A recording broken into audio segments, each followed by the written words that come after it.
So record. So I'm going to, hi everybody. Welcome to our webinar on Afro Caribbean Dance.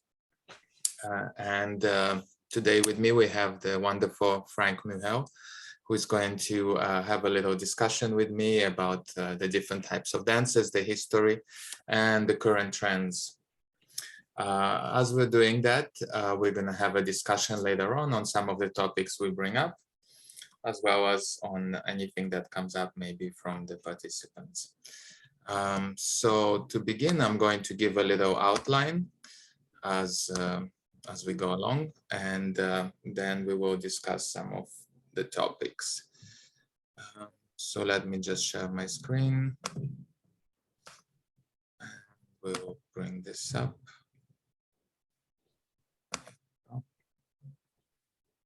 All right. So Afro Caribbean Dance. Excuse me. Yes, Oops, that's the wrong slide.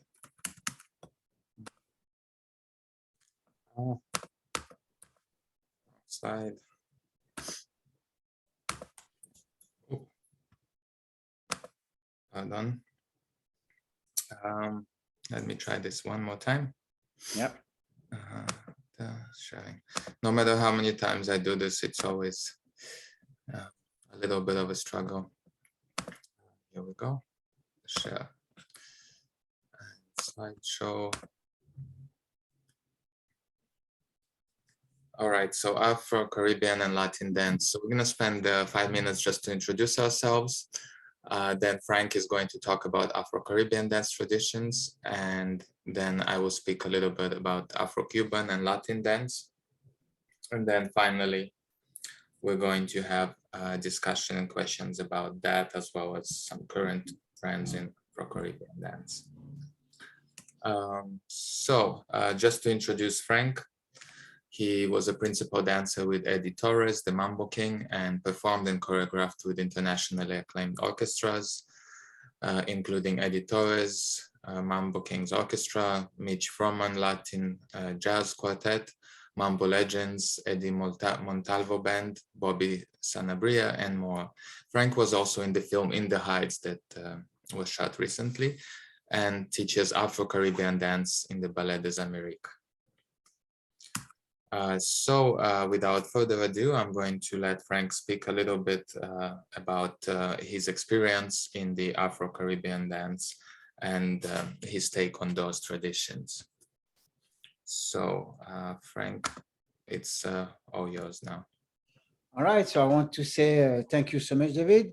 And I want to say good afternoon to everyone. And thank you to share with us this wonderful moment. So I was born in the Caribbean and particularly in Martinique.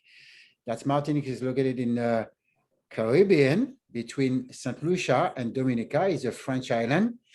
And as young, I started dance Afro Caribbean because my mom was a dancer and she started dancing. She was in a different company folklore dance. So I used to get lucky to learn the root of dance from Martinique. So the influence of, before to start with the dance of the Caribbean, we have to know that Black African brought their dance to North, Central, and South America. And of course, the Caribbean islands, that means the whole islands, they have like Black African came there as a slave. Labor start between the 1500th century, and there's always be part of African slavery in the Caribbean. So the story begins also from Congo, Zaire, and also Senegal with Port de Gorée, or slave bring to Martinique, the island, the French island, then divide for Martinique to Brazil, to South America and North America, and also Europe. So the story of everything we have in the Caribbean, it's also the heritage of Black African. So now, example, in Martinique, we have different dance, different form of dance of course, originally from Africa. And of course, we have the famous Ballet in Guadeloupe, because it's a French island. Also, they have Roca. In Cuba, they have different dance from Cuba, Jamaica, Puerto Rico, which was before Mambo, and originally from Cuba. Then they see New York, the Mambo take another sense and became a Palladium, then salsa. So all that kind of music, I don't know if that's too much, because I'm talking, and also like all the ambulance and police, like the fire across to my house. I don't know why. They're probably looking for me. So, so for Black African, the dance is always been part of their culture. So that's why when they arrive in the Caribbean, but also in South Africa, in South America and America, the only thing they have was the dance. So they came with that diamond, because is rich. That's why today we can share that culture is very important. So they have different. The most important part is salsa, mambo, calypso, merengue, bachata, but also a zouk.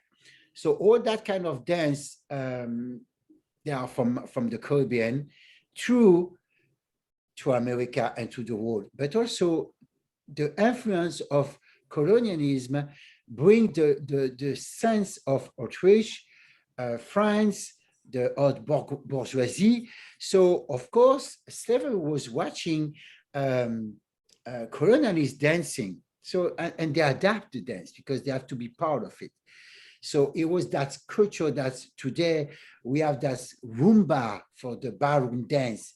It's kind of, so all that mix. Also we have flamenco, also bring that dance from also Spain with the slavery and stuff. So it's a rich culture. So yeah, David. Yeah, perfect.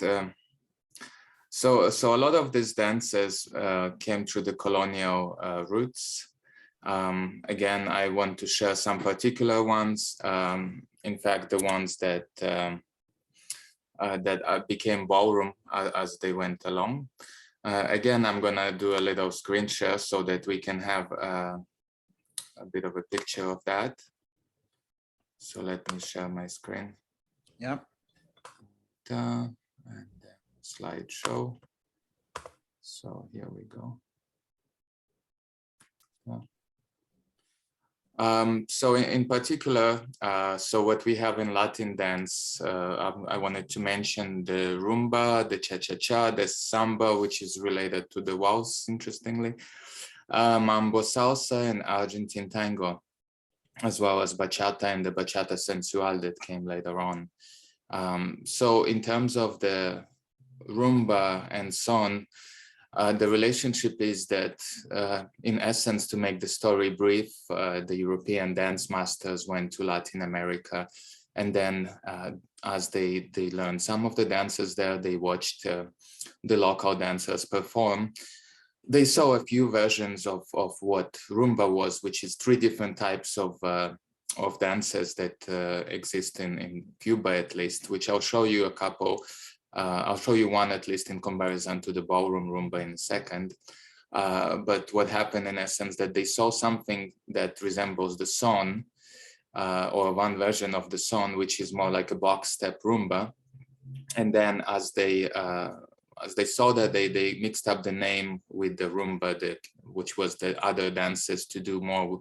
One of them like a solo dance for the man, one of them a courting dance between man and woman, which barely touch each other, and then one which is a little bit closer to what we do, that is a couple dance. Now, as they came back, they literally sort of whitewashed the the dance in itself, as well as mixed up the name. So what we do today as a rumba really has little to do with the rumba that they have in Latin America, or where it came from. It's maybe a little bit closer to the son or danzón, coming from that musical style, so which is like a square rumba, but a lot more simpler than what we see in the American style rumbas. You can see that if you type in the Cuban son or danzón within YouTube, and you'll see usually couples dancing a little square dance, which is a little these days outdated. It's considered an older dance, but it's still danced in various parts of Cuba. Then we have the cha-cha-cha, of course, which developed, as we know, from the musicians adding another syncopation to the beat. And then people just mixing between the mambo roots and using a little bit of the music from the rumba with syncopations, which added the cha-cha-cha and made our sound. As we know, there's less of a mix up there. People do the cha-cha-cha basic resembles what we do in ballroom, but the issue is a little bit one of meaning, right? So a social dance meaning, which was the cha-cha-cha, has a very different connotation than a competitive, and the elitism, so the sort of a highbrow, thinking that came with the competition dancing, takes away from the roots and the social meaning of the dance, such as the cha-cha-cha, right? So if a ballroom dancer sees the Cuban cha-cha-cha, they will think, oh, that's so simple, that's social. But in reality, that is perfect for its context, right? So the context that it was in, and it was never meant to be represented in the way that we have represented it. So just the mindfulness of that is a step to understand it better. Talking about samba, of course, if you look at Brazilian samba, again, there's very little to do with what we see in the ballroom samba today.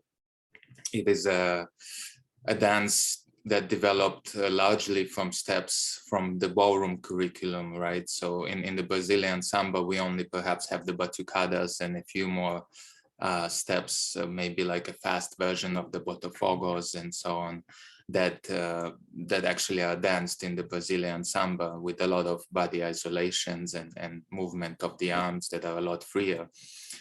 So in order to fit that into the ballroom curriculum, they've added steps like, well, now it's called the Promenade Twinkle, whatever, Promenade runs. These are pretty much steps from the walls, right? And you'll notice those, or the pivots and so on, because they didn't have any more steps and they wanted it to fit into their curriculum. So that's an interesting perspective as well. The issue, a further issue with that, I mean, we can talk a lot about each one of those. I'll just mention in terms of samba, at least, it is the meaning, again, what it meant for the culture. So a beautiful poetic writing that I read about the samba was that the isolations and the polyrhythms of the samba are a representation of the continent that tries to free itself and will not be shackled by the oppression from colonialism or any other force.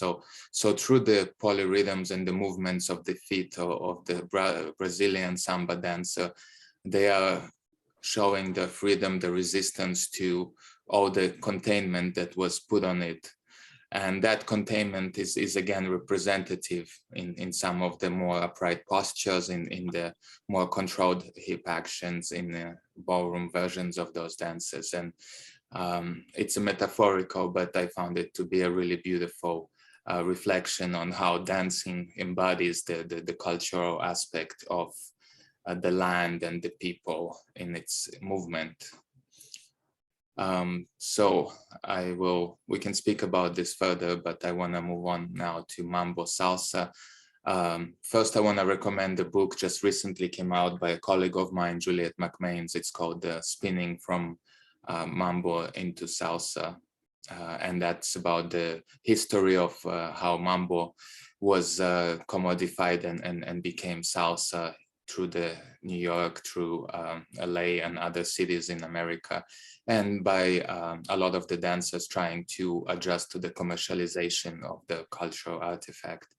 So as Franck mentioned, the mambo coming from the Afro Caribbean roots slowly made its way to through the Latin immigrants to the US, and then in big halls like the Palladium started to develop further, eventually becoming salsa. So essentially for salsa on two, there is no difference between mambo and salsa except in how and where it developed.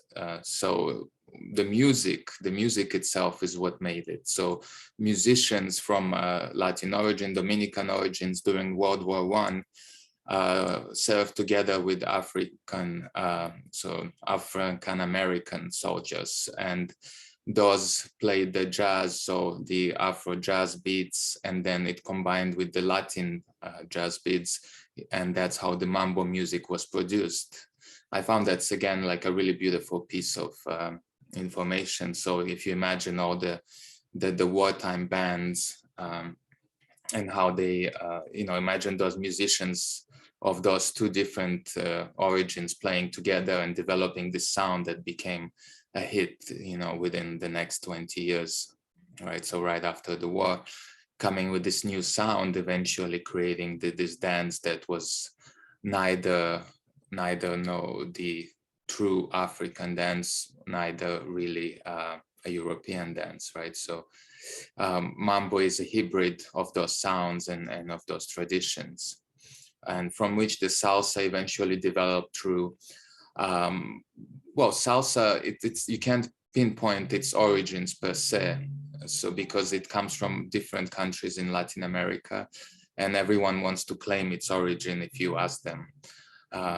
So I will not say exactly where it's coming from, but as it came in the United States, developing from the mambo and the Palladium, it took on some characteristics of the different regions in where it was. So you can see in the New York from the musicians that were playing there, and the types of clubs that it was there, they danced it on two, kind of taking on the mambo tradition and developing the style that we now know as New York style, with a lot of turns, a lot of syncopations, whereas the original mambo was more about the rhythmicality, more about the connection with the partner, more about floor work. There was less turns, less tricks. There were tricks especially for the men, but more in solo positions, less of that balletic quality. So which was taken on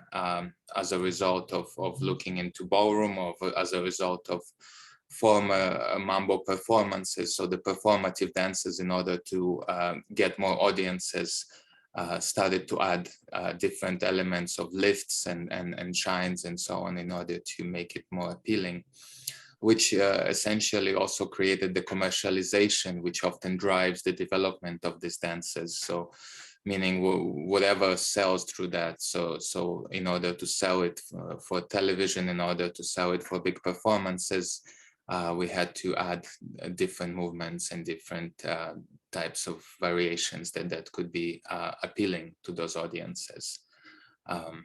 And then the variations, like in the LA style, for instance, because of the tightness of the clubs, the oval shaped movement developed, so the tunnel crossbody leads, for example, and so on, our development of the club dancing in that area.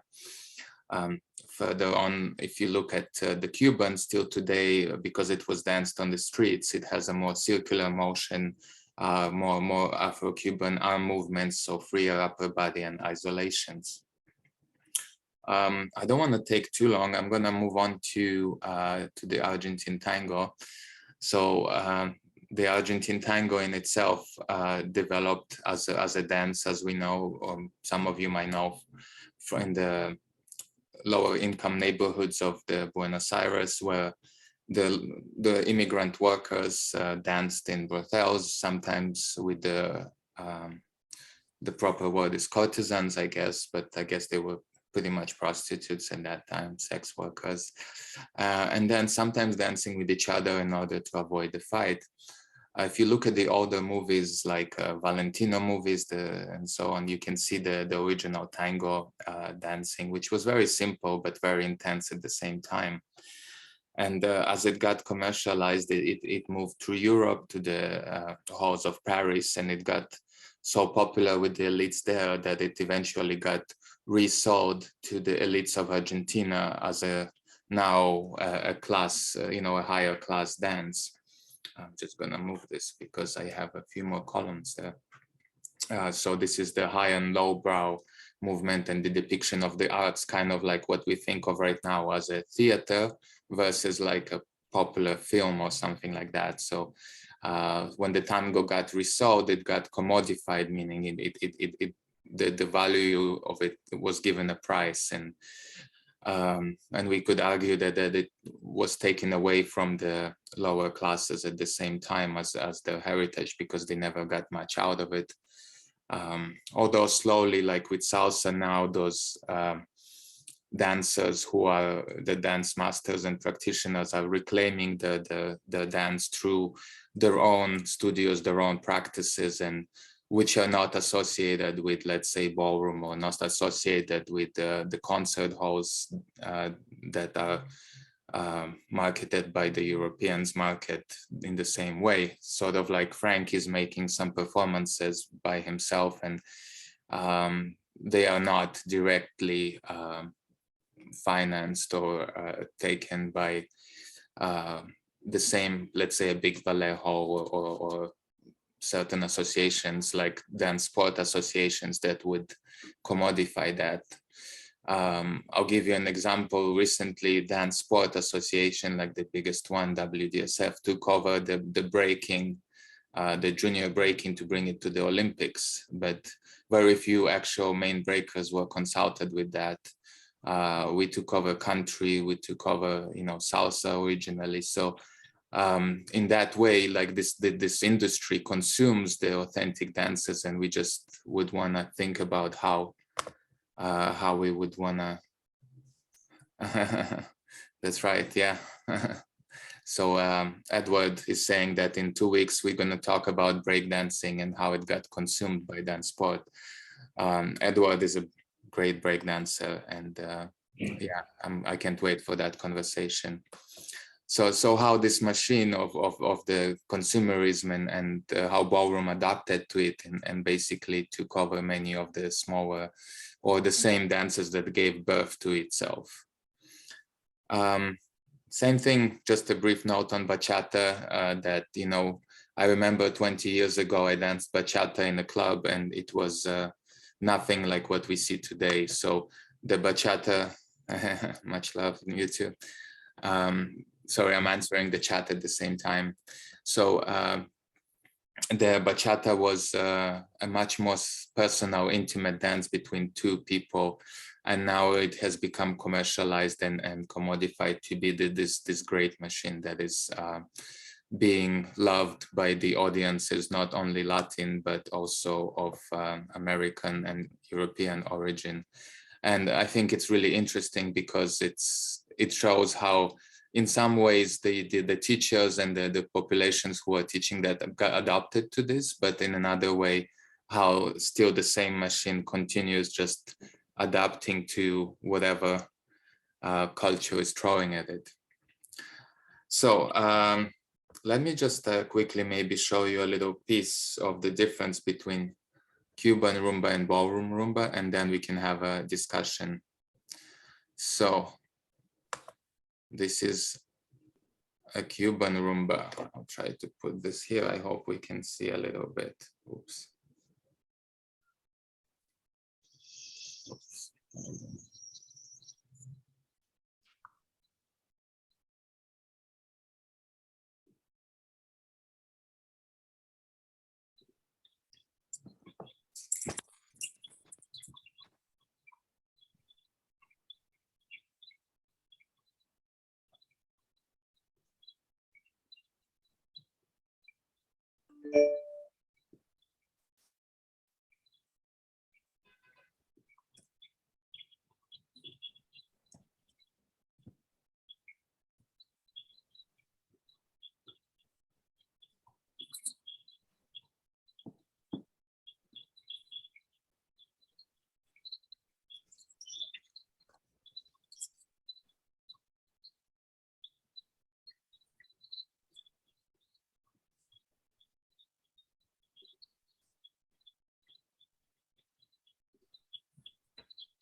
So that's the Cuban rumba. And let me just go to the ballroom rumba. You guys can see it, right? When I press the... Now, yes.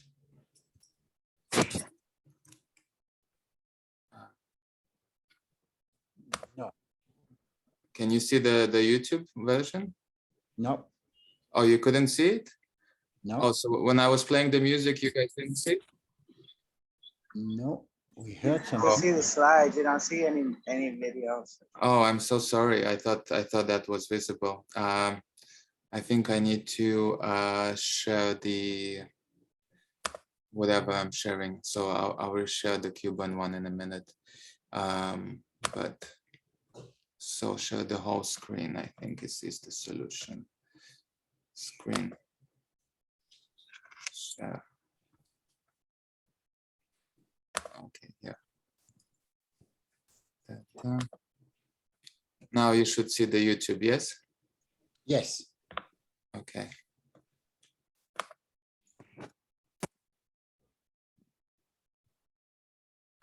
So this is a ballroom rumba. Oops.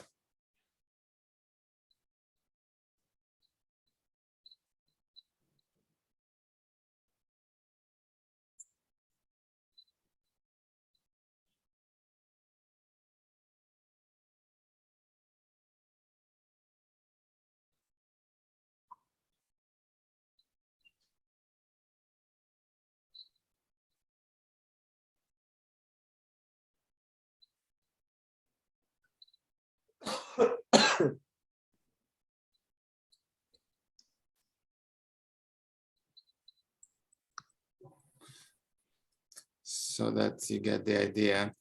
And let me just show you briefly one more time for those who didn't see the Cuban rumba. So can you see it now, guys? Yes. The Cuban version? Yes. Yes. Okay. Okay.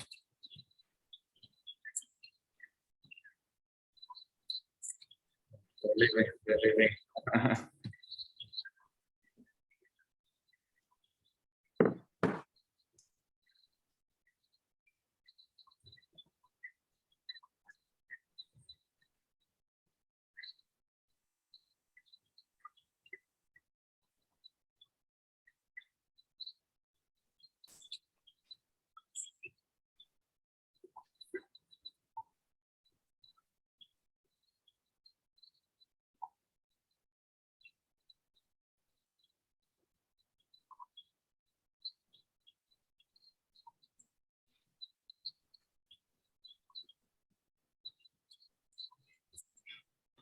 All right. So I'm going to stop sharing now, and we can have a little discussion about the current practices and the any of the topics that we've pointed out here. Yeah. I'm also, by the way, I have it live now, so we have a couple of people on Facebook Live also. I guess if you want, you can just write me a chat, guys, on Facebook, and I will bring it up to the speakers. So I don't know if Frank, you want to get started on the discussion, and I can, the rest can contribute, or if any of the participants have burning questions, I'm happy, yes, happy to speak. So if everyone have a question about the two videos, yeah, they can ask a question or say something. But we can see the difference of energy, and also the difference of body movement on the two dance, the Cuban dance and also the rumba. They call dance the salon. It's two different expression of body. So it's the same name, but the expression of the body is different. It's the different attentions, the different energy, and but they're doing both a fantastic job. Yeah. So somebody asked a question. Yeah, she would like you to talk about the roots of drumming and the dance tradition. Of which then? Of the Caribbean mostly? Of yeah. So we have to remember that all different dance from the Caribbean coming from Africa. And also the drums is very important and part of the culture. So now that's why sometimes we see in Africa, also in the Caribbean, people, they hear music and they just get up and they dance, because the first communication of the drum was, the first message was communication. So the communication brings also, it was also means for religions part, where people was pray, but also they have music and they start dancing. So we can still see it on certain like movie, but still now, especially like in African Congo and stuff, it was the ex-Zaire, the drums is very, very important and part of the culture, Caribbean culture and African culture for the dance scene. It can be religious or dance, or also celebration. So that's drums are very, very important. And you can see example like each island play, they have the same drums, but they play differently. So the sound is different and the dance kind of like look the same, but the note and the communication is different. What does that mean? That they can have a step, they can have the same step for the whole Caribbean, but each step means something different for each Caribbean island. So it's very, very complex, very complex. Example for the French Caribbean, like Martinique, they have the djembe, they call ballet, a dance called ballet, or they four dancer and six dancer, one by faced by one, and each of them going to do and move forward to dance and stuff like that. And in Guadeloupe, they have the same instrument, and they call it goka, but the dance is also different. It's mostly part of the African also heritage that they bring, and there's like a freestyle. And also in Puerto Rico, they have the same drums also, they call it bomba plena. So it's kind of like same kind of dance, but different expression. But all dance, when lady dance, they use the skirt, and you can see that the is all the way up. People from the Caribbean, they dance, they're not dancing on the down, they very dancing up body. So the impression means the same because it's coming from all the from Africa. So for me, the best way is to go and visit each island of the Caribbean to really understand the dance, because it's very complex. Yeah. Yeah, I mean, I agree. There's another book by Yvonne Daniel. I can't remember the full name, but it speaks about like a whole, every one of those. I'm gonna type in her name in the chat. So Yvonne, she also wrote the one about rumba as well. Yeah. Daniel, yeah. So she's a scholar. She's a scholar in Caribbean dance, and she writes on those different. It's a whole basically field of study base to learn about the different Caribbean dances. And I mean, the ones we touch in ballroom are only few, right? And the more, if you know, I guess that a good example recently, it's not from the Caribbean, but I think from Angola in Portugal later on, is the Kizumba. Suddenly everybody is interested in Kizumba, but where is it coming from, right? Like they never even knew it existed like 10 years ago. So yeah, it's kind of like new, it's not kind of new dance, because if you go to Angola, they used to dance Kizumba for years and years, for many, many years, but it's also like also bachata. Bachata, people used to dance bachata for many, many years because it's part of the culture, but now it's coming famous because one of the artists can be Romeo, say, it became super famous internationally. So now people say, oh, bachata. So now you can see bachata from 20 years ago and from now, the evolution of bachata of dancing is completely different. So it's different when people dance bachata, example, in New York, and when you go to Dominican Republic, you see, oh, wow, that's the real deal.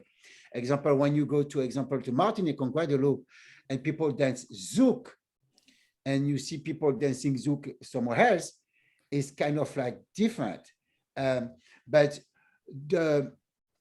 all that dance today with the fusion and make different products, people create different dance, different step, but the foundation is always, it never change. The foundation never change. Mm-hmm. The beat still the same. Yeah, absolutely. I just want to give an opportunity if anybody wants to ask any questions or add anything at this point. We have 15 minutes, so I want to open the floor a little bit because we've said a lot, but I'm sure maybe some of the participants want to say anything. I could ask even more after I asked about the drums and the traditional dance. I find it interesting, both of you touched on the difference between a ritual or a community dance and, you know, performance and performance art.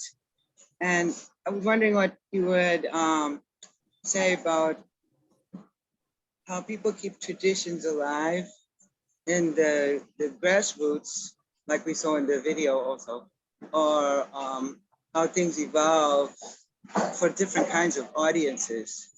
For instance, ballet audience would segue to ballroom because they love the chenille turns and the layouts of the legs, but that would not be part of a traditional dance. So how, and I've encountered many companies that are pure, they want to keep the storytelling and the roots alive. So I guess my question is, how do you teach the general public about the difference between the actual traditional dance and something that's been fused into performance art?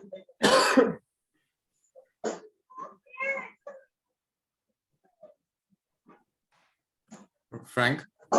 Okay, so from my part, the difference between the religious dance, let's say you have like I said before, we have performance on stage. Example, you go into a salsa congress and you have people dancing salsa, and you go, example, in Cuba, and then dance also with the same music. It's for a religious ceremony. It's a two different part of, and we can explain the drum music, for example, Santeria example. It's religious, and spirit just act. Spirit, we can explain spirit, but the foundation of culture, music, and culture, and what we have today on the scene is two different scenes. We have salsa music, people dancing salsa, but we have the Santeria, where they're using also salsa music, or they're using the drum, but it's two different stuff. So it's very difficult to explain the music of the drum play for a religious ceremony that is very much like to call for spirit and stuff. Then people dancing to actually bring the emotion, what they want. They want to talk to a spirit. They want to clean themselves. They want to talk somebody past. They want to talk to God or whatever they want. They use the drum, they use the music, they use the dance. And that's for generation is the same. And they use the music, they use the drum to call for spirit. So now, the scene we have now for dance on stage, for TVs, for celebration, for for birthday party, for congress and stuff, is two different energy. The energy will be like, I want to shine, I want to be the best, I want to, not actually really want to feel the music, but I want to be the best, to show people I'm the best. That's completely different. So people on stage, they always practice to be the best, because people watching you, you want to give the best. And the feeling and the energy, it's completely different, completely different. I'm traveling a lot, and I used to going from the Caribbean to South Africa, to Madagascar, to the Pacific Ocean, to South Africa, to South America, and everybody, you know, when you're dancing with drums, and example, you want to be in a spiritual way, it's something you cannot explain, because you never know how the spirit is going to talk to you. So it's something like very like the music playing, they play music, but spiritually back then is always when and how the spirit wants you to deal with the moment. So it's very complex. Yeah. I mean, I think also to add to that, Marcia, I think that how to bring that to the audiences, from what I've seen, people have tried to do sort of a mix or like a fusion pieces, and where they use a little bit of the let's say spiritual work, or they use a little bit of authentic styles of dance. But that's not always successful, as you've pointed out. I think that the key is more about bringing what is real, what is authentic about the dance that is there, and educating a little bit the community about what it is. Because ultimately, I think if something like even something like bachata, that was just like a very basic romantic dance before, that could be made into this sort of a love spectacle now. I know it's a little bit like about, you know, grind and shine now, but, you know, nevertheless, you know, think about dance hall, right? So which is supposedly, you know, dance hall is a Jamaican style sort of a party dancing, or you know, even twerking, you know.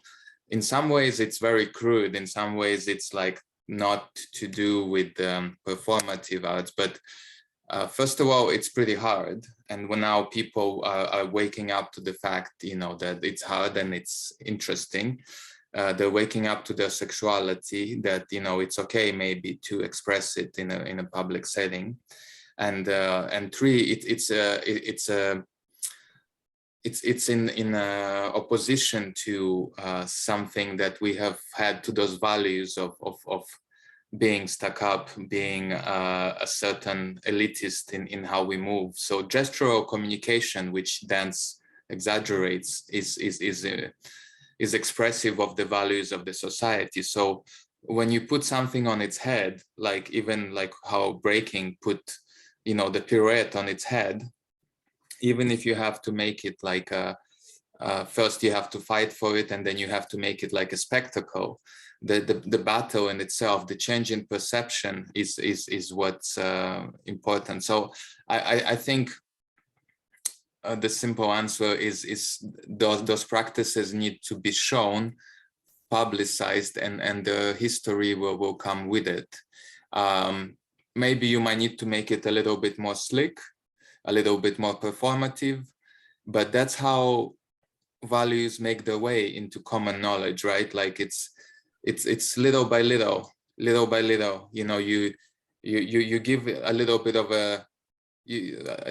a hip action here and there, you try a little bit, and then like as people do that, they get more accustomed to it and more open to these things, right? So I think just speaking with passion, showing those things that are real and authentic with maybe a little bit of flair is really what seems to work, what I've seen work.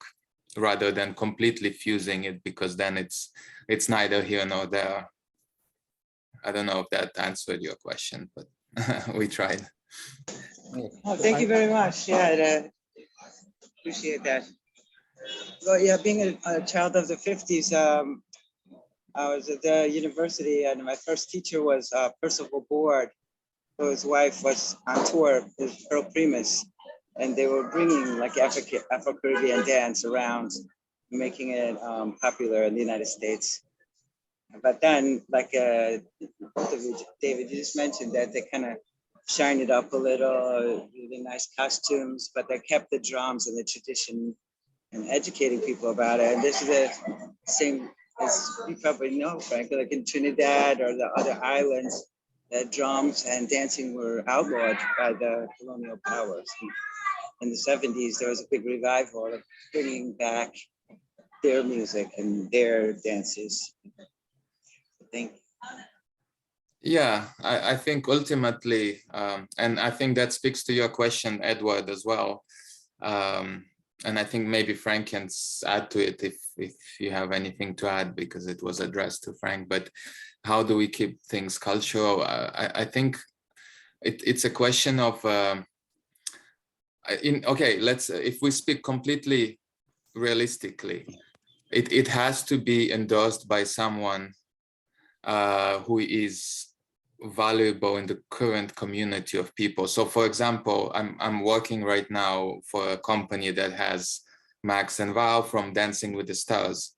So if I get, let's say, Val to speak on this topic to his popular audiences and to do a little piece that shows a little bit of that performance, I think that they will get more popular audiences.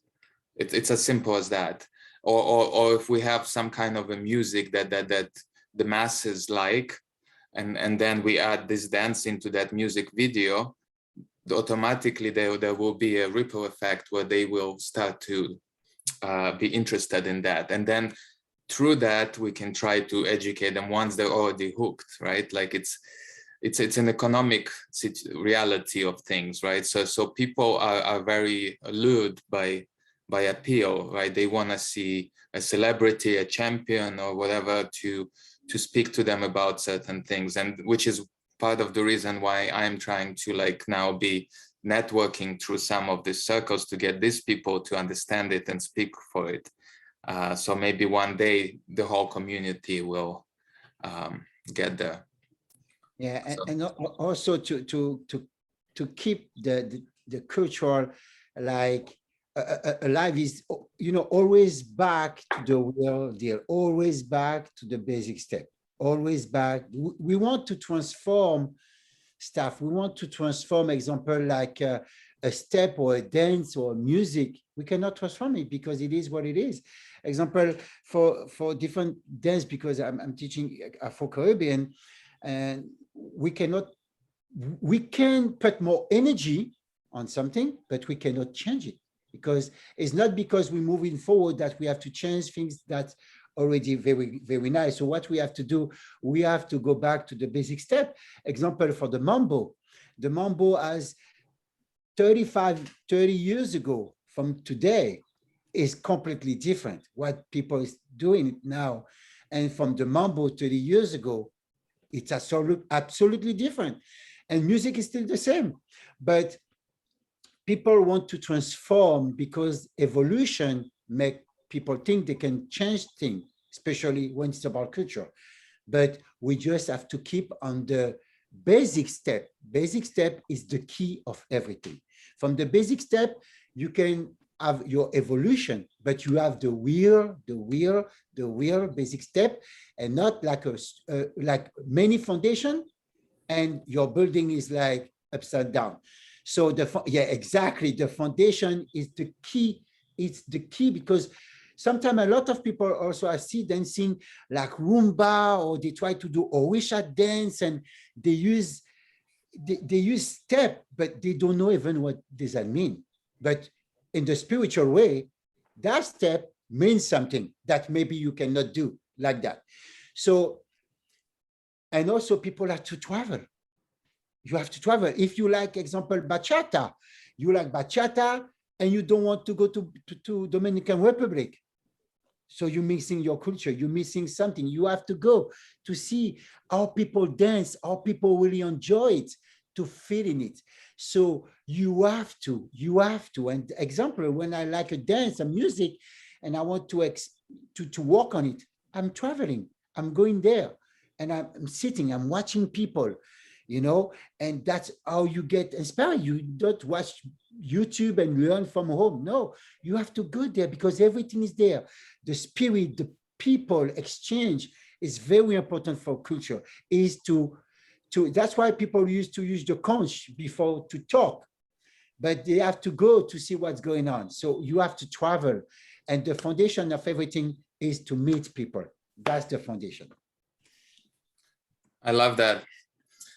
So I think this is a good note to end on, unless you have any further burning questions. Perfect. Experience, yeah.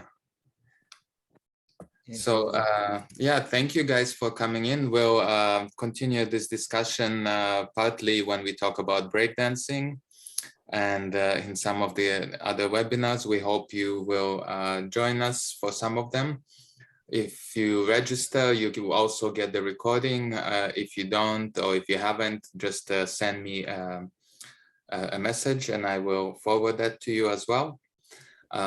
Besides that, we also, if you want to have further series like this, we're happy to accept small donations. We have a link on our registration page, and with the PayPal, that we could have that for further webinars as well. And yeah, we're happy to have everyone. If you have specific topics you want us to discuss, let us know, and we'll see you next time. Thank you, everyone. Thank you so for much. those joining on Facebook Live. I'll try to do that next time too with the Facebook and Instagram. I think that works nicely. Bye, guys. Thank you. Thank you so much. All right. Still recording? Yeah, I'm gonna stop recording.